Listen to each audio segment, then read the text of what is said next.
Understanding Judaism and Zionism with Israel SHAHAK's book Jewish History, Jewish Religion,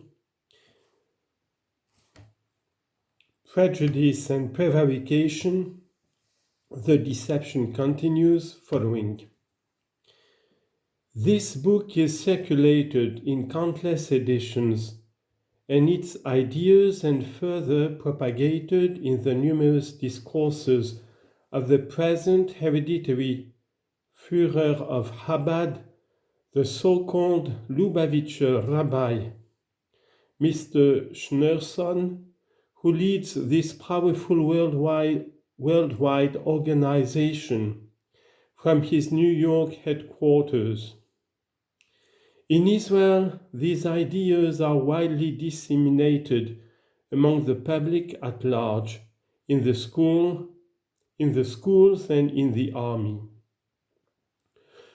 According to the testimony of Shulamit Aloni, member of the Knesset, this Chabad propaganda was particularly stepped up before Israel's invasion of Lebanon in March 1978 in order to induce military doctors and nurses to withhold medical help from Gentile wounded. This Nazi-like advice did not refer specifically to Arabs or Palestinians, but simply to Gentiles, Goyim.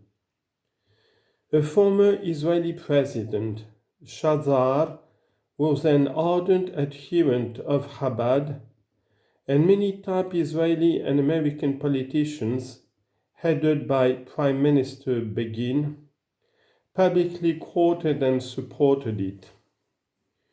This, in spite of the considerable unpopularity of the Lubavitcher Rabbi. In Israel, he is widely criticized because he refuses to come to the Holy Land even for a visit and keeps himself in New York for obscure messianic reasons, while in New York his anti-black attitude is notorious. The fact that, despite these pragmatic difficulties, Chabad can be publicly supported by so many top political figures owes much to the thoroughly disingenuous and misleading treatment by almost all scholars who have written about the Hasidic movement and its Chabad branch. This applies particularly to all who have written or are writing about it in English.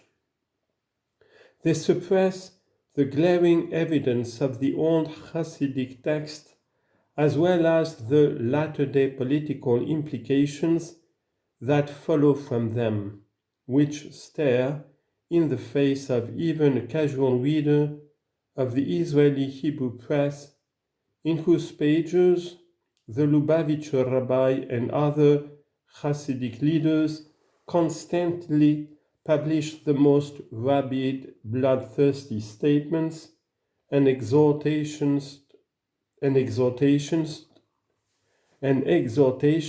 against all Arabs. A chief deceiver in this case, and a good example of the power of the deception, was Martin Buber. His numerous works eulogizing the whole Hasidic movement, including Chabad, never so much as hint at the real doctrines of Hasidism concerning non-Jews.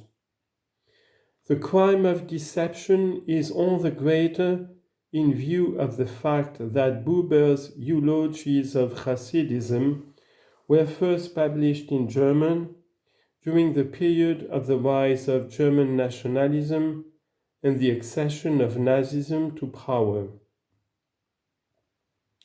But while ostensibly opposing Nazism, Buber glorified a movement holding and actually teaching doctrines about non-Jews not unlike the Nazi doctrines about Jews. One could of course argue that the Hasidic Jews of 70 or 50 years ago were the victims, and a white lie favoring a victim is excusable. But the consequences of deception are incalculable. Buber's works were translated into Hebrew, were made a powerful element of the Hebrew education in Israel, have greatly increased the power of the bloodthirsty Hasidic leaders, and have thus been an important factor in the rise of Israeli chauvinism and hate of all non-Jews. If we think about the many human beings who died of their wounds because Israeli army nurses, incited by Hasidic propaganda, refused to tend them, then a heavy onus for their blood lies on the head of Martin Buber. I must mention here that in his adulation of Hasidism, Buber far surpassed other Jewish scholars, particularly those writing in Hebrew or formerly in Yiddish, or even in European languages, but purely for a Jewish audience. In questions of internal Jewish interest, there had once been a great deal of justified criticism of the Hasidic movement. Their misogynism, much more extreme than that common to all Jewish orthodoxy. Their indulgence in alcohol. Their fanatical cult of their hereditary holy rabbis, who extorted money from them. The numerous superstitions peculiar to them. These and many other negative traits were critically commented upon.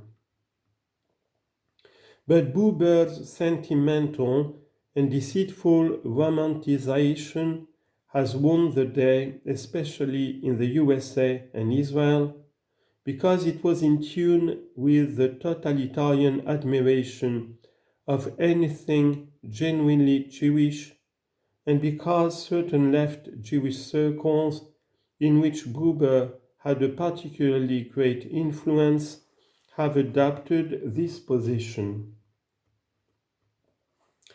Nor was Buber alone in his attitude, although in my opinion he was by far the worst in the evil he propagated and the influence he has left behind him.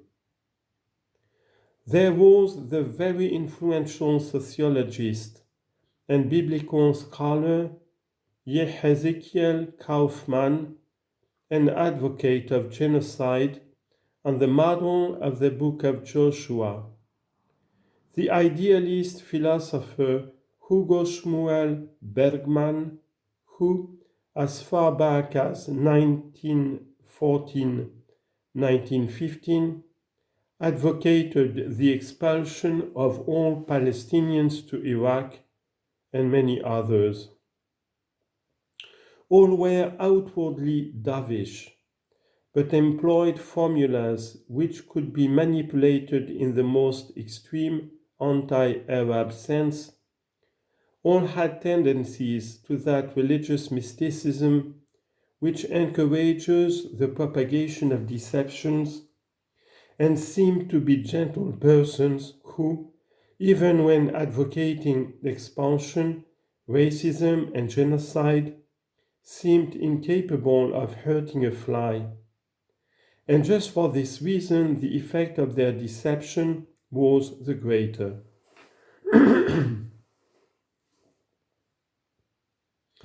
It is against the glorification of inhumanity, proclaimed not only by the rabbis, but by those who are supposed to be the greatest and certainly the most influential scholars of Judaism, that we have to struggle. And it is against those modern successors of the false prophets and dishonest priests that we have to repeat, even in the face of an almost unanimous opinion within Israel and among the majority of Jews in countries such as the USA. Lucretius' warning against surrendering one's judgment to the declamations of religious leaders. Tantum religio potuit suadere malorum. To such heights of evil are men driven by religion. Religion is not always, as Marx said, the opium of the people, but it can often be so, and when it is used in this sense by prevaricating and misrepresenting its true nature, the scholars and intellectuals who perform this task take on the character of opium smugglers.